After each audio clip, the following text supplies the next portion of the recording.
one of you felt restricted to spiritual practices that often seem outdated and of little relevance in today's world? Are you discouraged to express your own creative talents and develop spiritual practices that are uniquely you? The Liturgical Rebels podcast is for people like you who want to reimagine and reconstruct their faith and spiritual practices. It's for those who want to reshape belief and journey closer to God's wholeness with peace, justice, and flourishing, not just for themselves, but for the earth and all its inhabitants.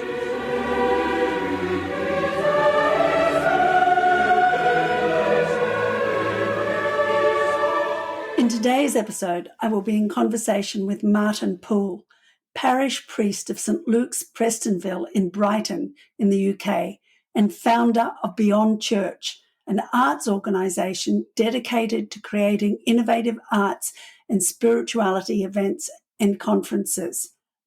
Martin has been a creative TV producer, working with clients like the BBC, Sky, ITV, and Disney, eventually becoming a communications strategist specialising in branding, marketing, and promotion of media.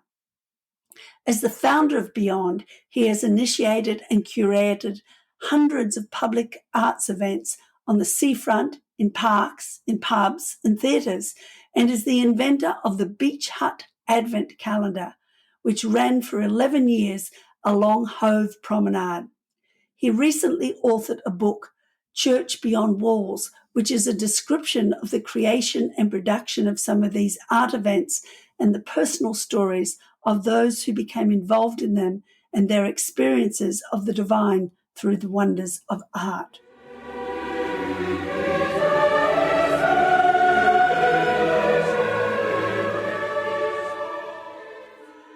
Martin, it's a delight to have you here on the Liturgical Rebels.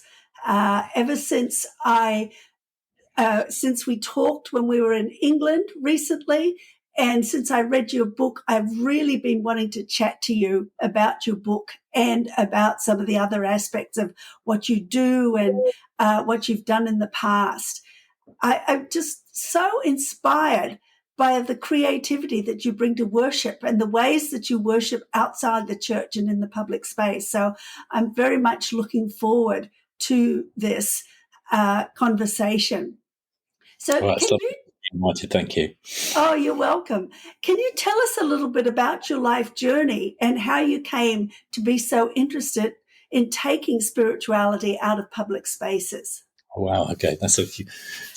Big one. Yeah, just in a couple of sentences here. No, a little more than that.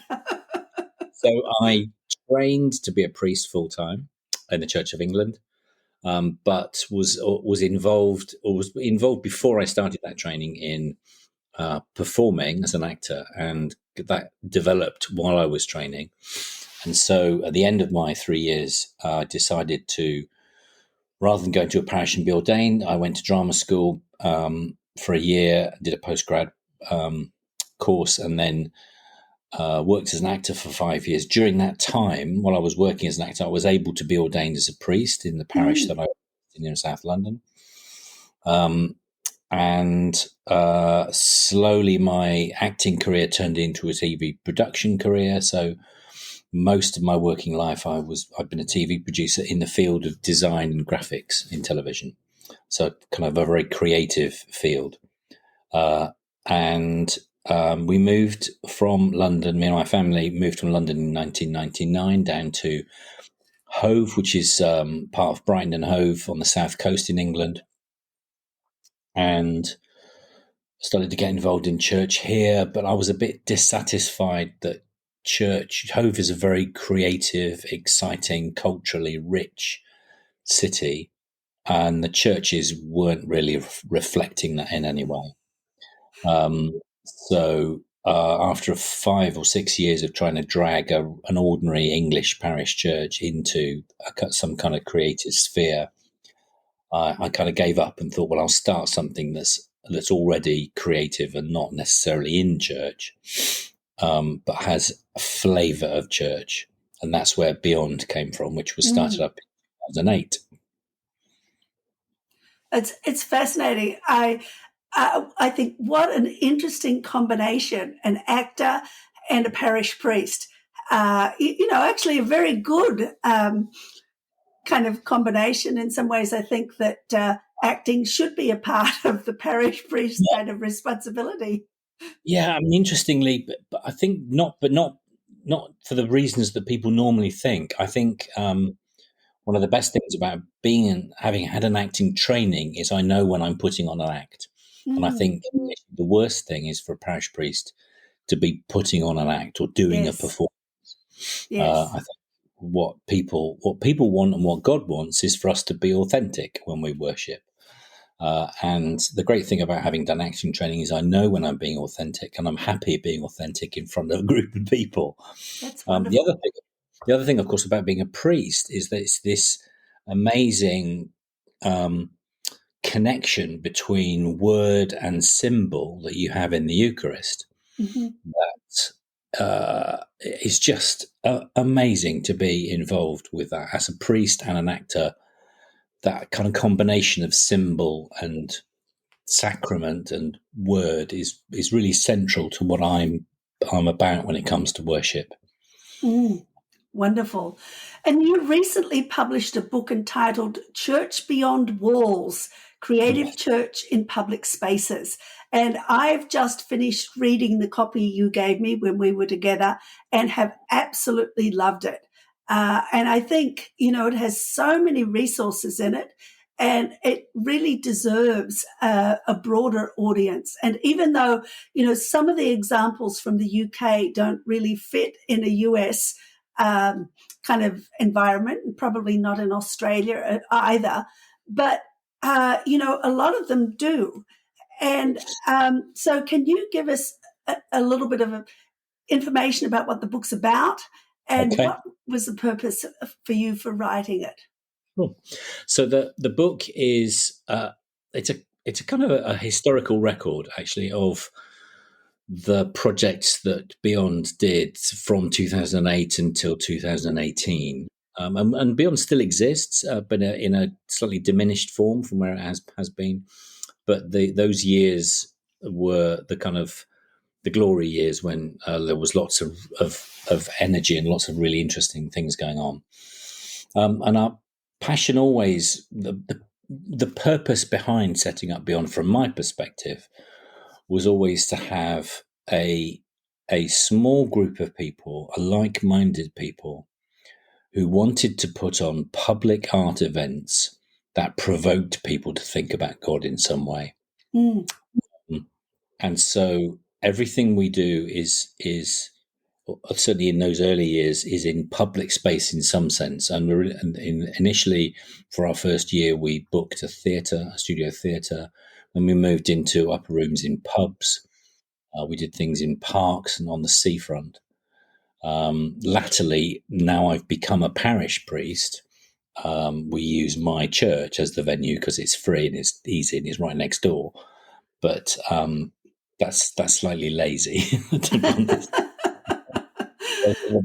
The purpose was always to get out into proper public space and kind of almost ambush people with interesting art that they would like to engage with, and that they find themselves almost by accident being provoked to think about God through being involved. So the art is conceptual. I'm not an artist. I can't paint for toffee. Um, and most of the people that have been involved are not would not talk about themselves as being artists in that classical sense. We are conceptual artists who we come up with an idea and then execute that idea, which goes to very well to my producer background, and then hope that people will gain something from that. mm. Well, when we were with you, we walked along the beachfront in Hove and Hmm. saw the beach huts, which were, of course, a focus for one of the Advent, or not one. I think you did it for about 10 years. The 11 years, Advent, yeah, 11 years. Yeah. yeah. Tell us about that, because this is a fascinating way, I think, to, engage in what you're talking about there. So the Beach Hut Advent Calendar is probably our best known event. And it's, simply described, it's a giant Advent calendar using beach huts along Hove seafront um, uh, for the first 24 days of December. So every night in December, one hut would open its doors like a giant Advent calendar with some kind of art installation inside. There are 450 huts across the seafront in Hove. So I felt we ought to be able to find 24 that would be prepared to open. They just open for an hour, and so it's like an outdoor exhibition that people come to for an hour. We serve mulled wine and mince pies, and sometimes there's carol singing, and sometimes performances and other poetry, perhaps music playing. But it's the heart of it is that it's a community art event. So whilst the Beyond team creates some of the huts, the bulk of the huts, the idea was that they would always be created by the owners or by artists that we put in touch with the owners. So we're getting their perspective on the Christmas story, which I think is one of the important things that I've learned through doing all of the Beyond work, actually, is that when you start to talk to people who are not part of established church, don't perhaps have the same kind of ideas that we might think are orthodox, they certainly have a view about Advent and Christmas and what that means, what light coming into the world might mean, what an angel might look like, or what angels are for. And it's important that we hear those ideas and we kind of get a chance to talk about them together. So, I could turn up for the hut one night and find that it's completely covered in tin foil and there's a spaceman outside, and then there's an opportunity to chat with the person who created it about what she was thinking of. So yeah, we had so over the 11 years that we did it, we had 24 different art installations every year. So hundreds of different ideas, with sometimes labyrinths that people put together, crib scenes, real life donkeys, sometimes turning up, Morris dancers taking part as part, all sorts of really, really wonderful things. People obviously had a great opportunity to kind of use their creativity. Now, how big are these huts? For those of us that aren't familiar with Okay, so they're the size. There's the size of what I would call in England we would call a garden shed. So they are 8 foot. They're about. I think they're 8 foot deep and 6 foot wide, 8 foot high. So not So a very big space, yeah. not even as large as a garage. You couldn't put a car inside them. One of them. Yeah, yeah. No, so it's a good size space really to work with for this kind of thing, because you don't want people kind of having to do something like this for a huge, like a garage or something like that, or if they did do it in a garage. Yeah, exactly. I mean, some other people picked up the idea and they translated it into their own town, which wasn't by the beach. They don't have beach huts, so they did it in garages around the town. And actually, there are some advantages to doing that because you have electricity, you have running water. The huts literally don't have anything like that. And also, they are often spilled out across the promenade as well. So, some people's ideas were so big that they couldn't be contained within the hut. Which is a lovely metaphor for Advent, really. That Advent is so big that it cannot really be confined within a hut. So I love that thought. And I understand that others, and I'm not sure if this was a similar kind of thing, doing it in shop windows, Advent in shop windows as well. I think there's been some places have picked up this as an idea from us, and again have used their shop windows. I think there are other places that were perhaps already doing windows in their streets. I've heard of other places doing that.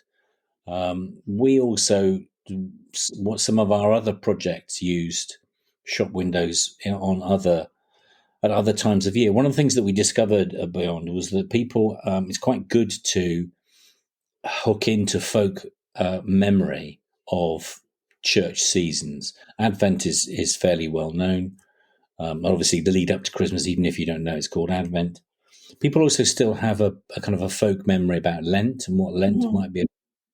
So we've done quite a few projects around Lent with shop windows, with an installation in the middle of the shopping, pedestrianised shopping area that we've got here in Brighton, and various other kind of meditation projects that we've done using other technology. So, yeah. Well, I was intrigued again by in the chapter called Retail Spirituality. You share about the Lent installation that you did in the shopping lanes of Brighton. Yeah. And how you encouraged people to make their own kind of things. And I love your comment. One of the principles I try to put into place when collaborating with people who have no church background is to let them interpret the theme in the way they want to. And as I read through, what some people did, I thought, it's wonderful to give people this kind of freedom. I mean, it's scary, and I'm sure you felt it was risky, but can you talk a little bit about that and some of the things that people did? Yeah. I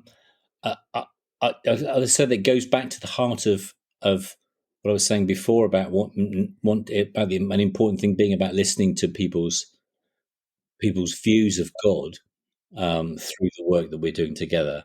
So the very first project that we did through in the shop windows in the lanes, actually was based on an idea that came from Mark Pearson. I know you've done a podcast with Mark, and he for a while used to have an art exhibition in around Stations of the Cross, where he would invite different artists to come into his church. We took that idea out onto the streets and thought we could get 12 shop windows with some form of art. And for some of the shops, it was art that we created as a team that we had an idea for. But one of the things we found was that sometimes the shops wanted control over their own window to a certain extent, but also they had ideas. And the amazing one was a comic shop in the middle of Brighton, who initially thought that they couldn't contribute anything, didn't want to contribute anything. But then they called me after a couple of weeks and said, actually, we've realized that all the comics and the graphic novels that we love best are about gods and eternity and death and resurrection and all those very, very Lent themes.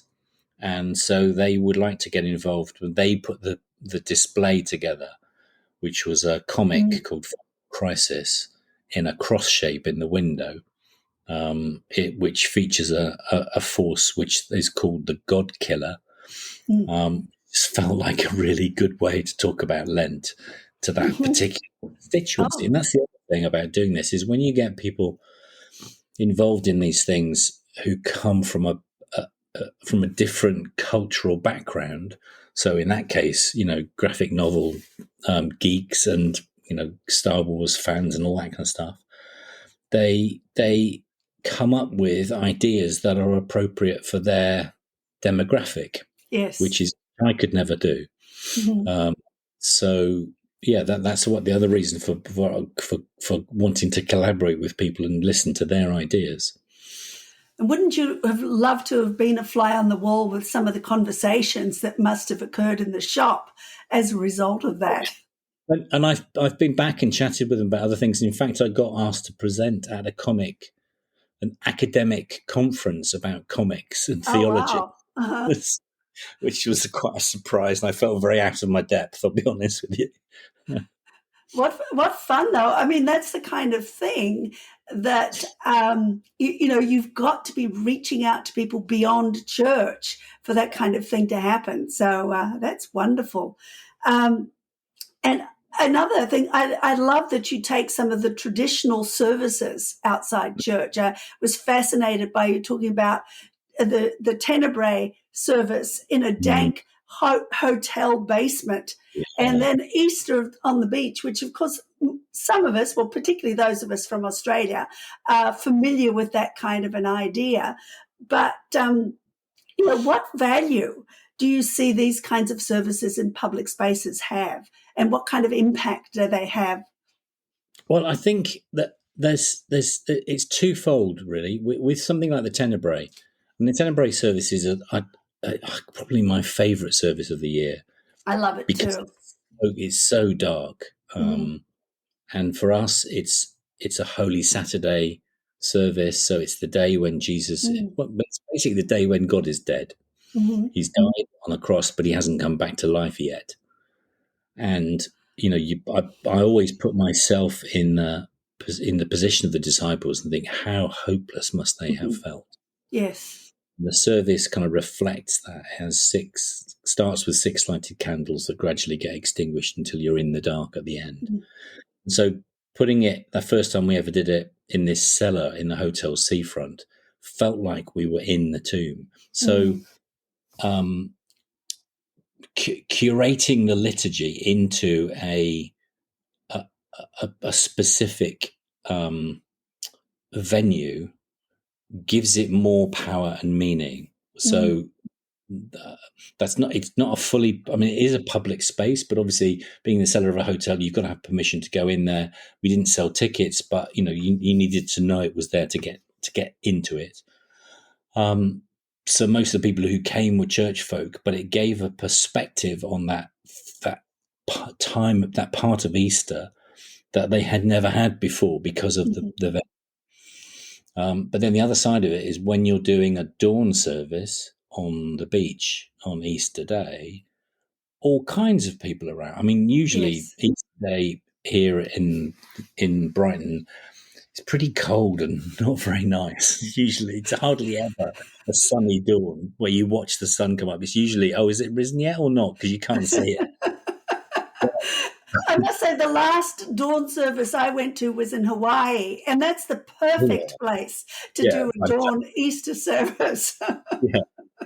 So I've often been on the beach at dawn with grey mist out around, and we've all been in our overcoats. But we've got 50, 60, 70, 100 people on the beach having a fish barbecue. People stop and they join in. I remember seeing one of the services we did. I saw a guy come and kind of stood on the edge as we sang a hymn, and then walked off. And then as we came to the final hymn in the service, I realised that he stopped again on the way back and was gradually creeping his way into the congregation, kind of, which was really nice. Yes. Also, I've done 3 or maybe 4 baptisms in the sea on Easter dawn as well. Oh. It's not the time I'd like to be baptized in the sea. Thank you very much. Well, we wear wetsuits. Well, I wore a wetsuit anyway. My tip for that, if you're ever doing something like that, is check the tide before you do it. I would never do it if the tide was high because the beach is too deep. Yeah. Well, and I love the idea of combining it with a fish barbecue. And of course, there in Hove, well, we enjoyed some of the delicious fish that you have, but I think that's a great idea. And did you kind of invite people in, that walked along? Yeah. Yeah. Anybody who was out that time of day wanted to come in. And of course, the story of Jesus cooking the fish breakfast for the disciples is a little bit after the resurrection itself. But it's quite nice to have that perspective on it rather than it always being in the garden. No, I like that very much. And it reminds me, one of my wonderful images of Easter was the Easter that I spent in Greece when I first joined the ship, the Anastasis. And you'd walked down the street before Easter, and the men were outside roasting whole lambs, usually on open spits on the pavement. And on Easter Sunday, if you walked past, people would call Ella, which is come come in, come in. And it I was love very much an open invitation. And I've often thought I'd like to do something like that. It would be a little logistically challenging to, set it up and all of that. But I just love that idea of part of an Easter service being an open invitation to participate and Yeah. participate in the meal. So wonderful. Mm. I also loved some of your suggestions for reclaiming Halloween. This is one of the celebrations I have struggled with here, living in the United States. So, can you tell us a little bit more about some of your suggestions? It's my passion, and my kids get really cross with me when I talk about this because when they were smaller, they wanted to join in with Halloween, and of course we were regular church folk, and at that time church, well, and still lots of churches won't engage with Halloween because they see it as being evil. Mm-hmm. I've come to the view that it's a church festival, so we why should we should we should reclaim it for Mm-hmm. ourselves. Mm-hmm. It's All Hallows Eve, and Yes. there are some really interesting um, messages around that we can use to help inform our art and our liturgical practice. So we've run a number of events where, so for example, we went using the beach huts. We created a confessional beach hut. Mm. One Halloween. So the whole hut was blacked out inside, and everybody who turned up was invited to go into the hut one by one with black card and are given a white pencil, and they could write their deepest, darkest thoughts Oh, on this wow. piece of card, and then keep it and come out.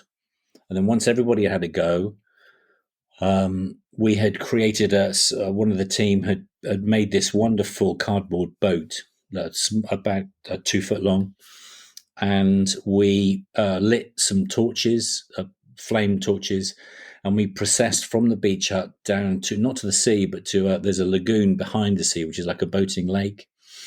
We processed down to that, and then we put all our dirty secrets, guilty secrets, in the boat, set fire to it, Mm. and set it off on the lagoon like a Viking burial. Mm. Um, Love that.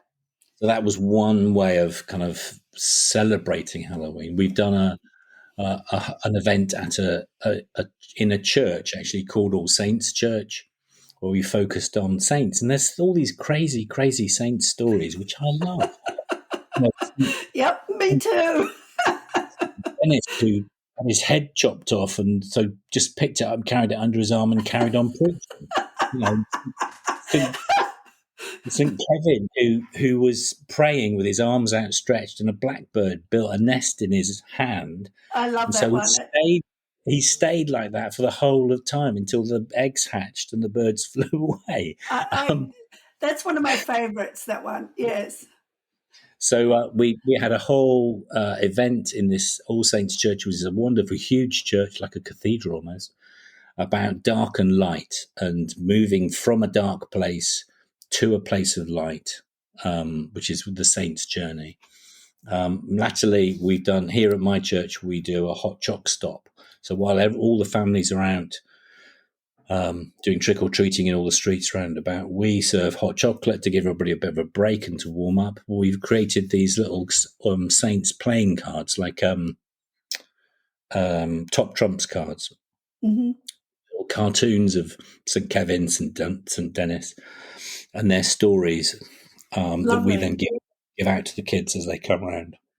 Very nice. I like that very much. I've heard of people doing All Saints parties and having the names of saints on their backs, and people have to kind of figure it out. But I love this taking it out into the situation where people are doing trick or treating, because I think that it's so often the things that churches do is very separate from the kind of more secular celebration of Halloween. And I think kind of finding a way, like you have done, to kind of integrate it into Halloween is just a really good thing to do. We also try and dress up sometimes, which because people often dress up for. The trouble is, uh, Halloween is also Martin Luther King Day. Not Martin Luther King Jr., but Martin Luther, the original Martin Luther. Yes, Not Martin yeah, Luther. Martin Luther. Yes, that's right. It is. Yeah. Mhm. Well, I've dressed up as Martin Luther, but nobody knows who I am. Yeah, yeah. Here they call that Reformation Day, I think, Yeah, rather than Reformation. Martin Luther That's Day. Yeah, yeah. But yeah, no, it's great to engage our creativity for a season like this. And something else I love was some of the things that you've done in secular, associated with secular festivals, like Paddle Round the Pier. That yeah, was one that I really liked the look of as well. yeah, yeah. Paddle Around the Pier is a surf festival. We have two piers in Brighton, one which is derelict and one which is a fully functioning pier. And it began with some surfers who were wanting to kind of do something about cleaning up the beach. And so or cleaning up the sea. So they started a little festival. It's now turned into this weekend long event with 30,000 people attending and raft races and all kinds of other things going on. And they asked us if we would come up with a service for the beginning of Sunday. So I invented a Blessing of the Surf service, which is a very short, kind of 20-minute morning prayer, basically. But then we all felt that we always wanted to also create some kind of art installation that would stay there for the whole day while people come to the festival. And because we can't stay there all day, the artwork can act as a kind of a witness. So we've created an ice psalm, which was an ice installation with three layers to it, with fish in the lowest layer, surfers in the middle layer, and then words from the psalms in the clouds above. Lovely. About the wonders of God. We've created a human sundial where we marked out a giant sundial on the tarmac with white duct tape, and if you stood at the base of the sundial and the sun was out, which it wasn't always, but when it was out, your shadow would fall and exactly tell you what the time was, and then Oh, that's great. Yeah. Mhm. all the way around that, there were also placards with, again, verses mostly from the Psalms about the passing of time, about eternity and God, and the daily rhythm of the sun and moon and stars, those sorts of things. We've done a cleansing pool where we had a big paddling pool which we filled with water and invited people to write their sins, if you like, on white sheets of laminated paper or on white stones, and then put them in the water. But what they'd written with was non-permanent marker, so that the water would during the day would slowly wash off. Lovely. At the end of the day, everything was clean again. What kind of response did you get to these things from the general people that were coming?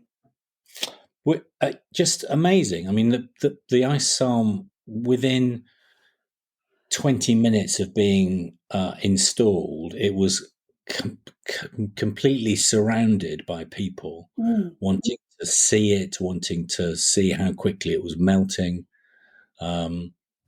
The cleansing pool was full of by the time we'd come back at the end of the day to clear everything up.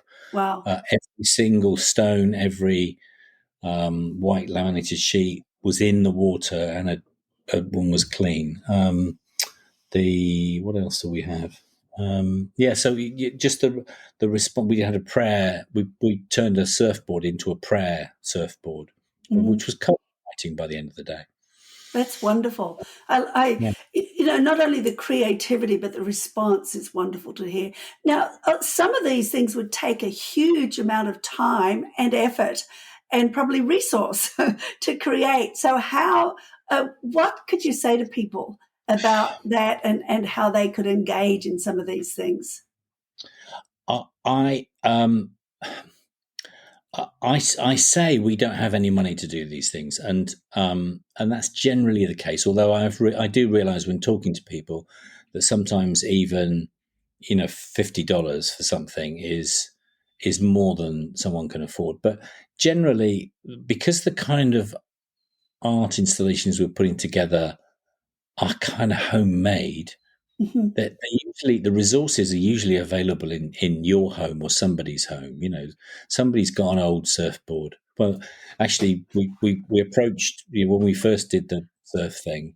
We approached the surf shop and they said, "Oh yeah, we've got half a dozen surfboards that we're desperate to get rid of because Mm. they're old to sell to anybody."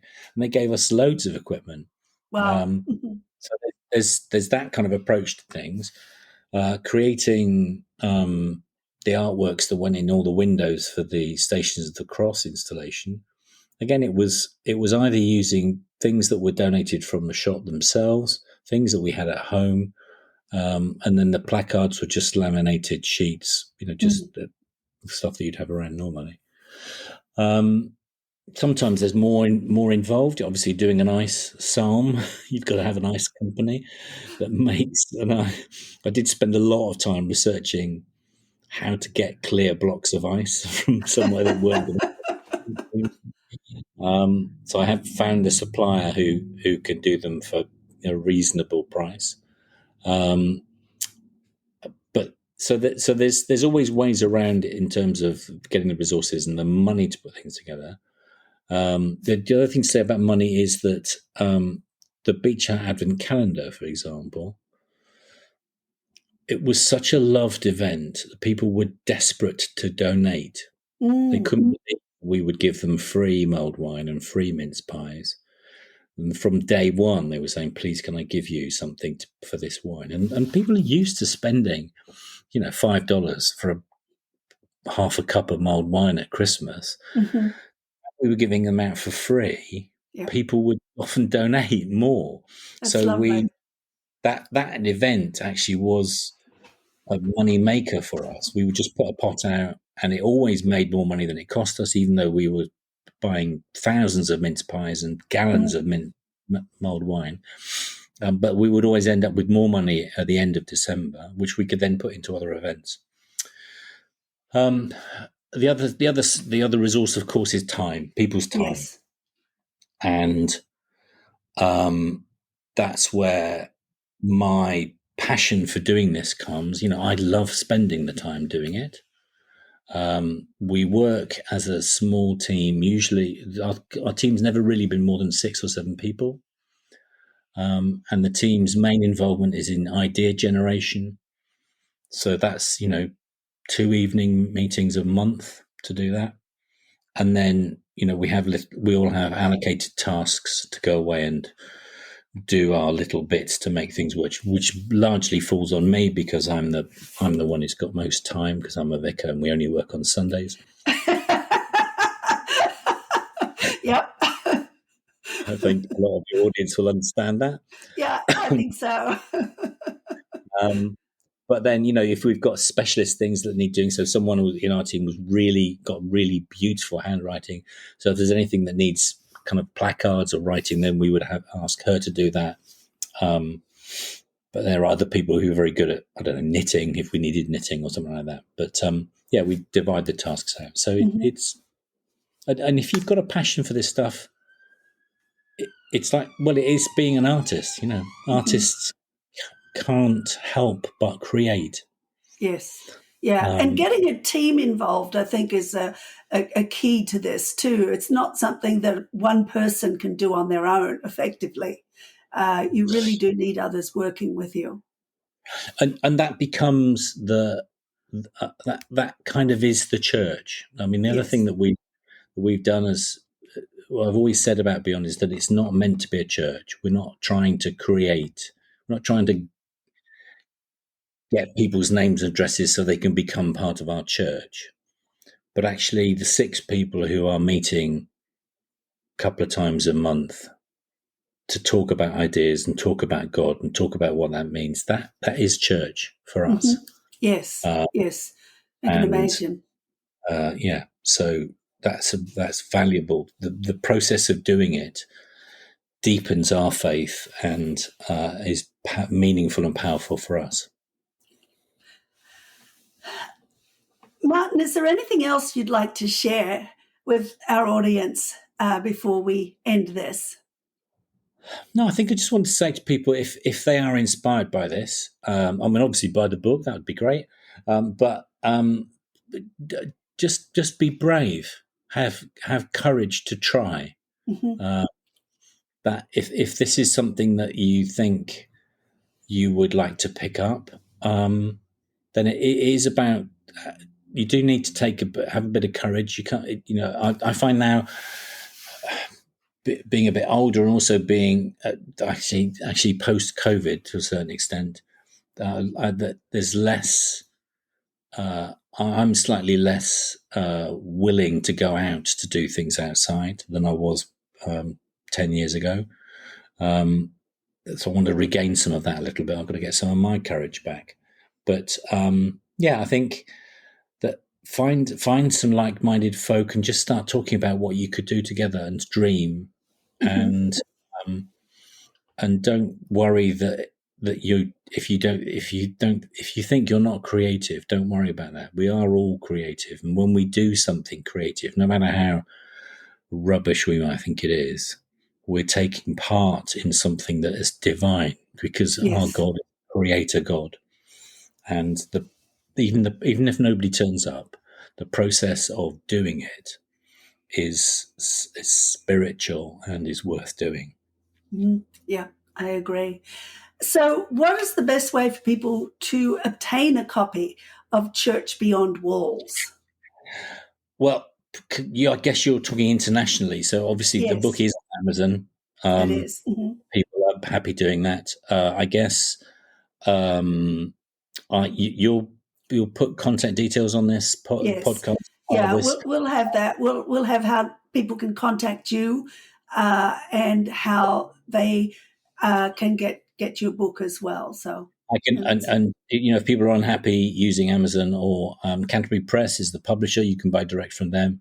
Then I'm happy to provide, send people copies personally, and avoiding all the big corporation stuff.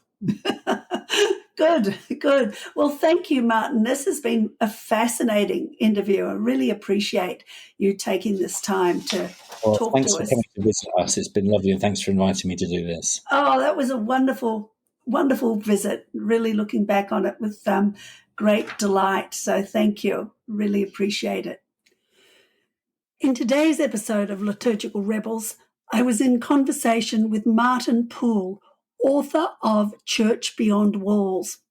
We discussed his journey of taking spirituality out of public spaces and shared his background as an actor and priest and how he became dissatisfied with traditional church settings. Martin talked about his organisation Beyond, which focuses on creating public art events that provoke people to think about God. He highlighted some of their projects, such as the Beach Hut Advent Calendar and the Blessing of the Surf Service. Martin also offered advice for those interested in engaging in creative worship outside of traditional church settings. In the next episode of Liturgical Rebels, I will chat to Brian Edgar, Professor of Theological Studies at Asbury Theological Seminary, about his book, The God Who Plays, A Playful Approach to Theology and Spirituality. Brian lives in Australia but frequently travels to the USA to teach. He has written several books, including God is Friendship, A Theology of Spirituality, Community and Society. I am Christine Sine, author of The Gift of Wonder and facilitator of the God Space Light website. If you enjoyed this episode, don't forget to hit like and subscribe to the podcast. Please also share it with your friends or join me on Substack, Instagram, or Facebook.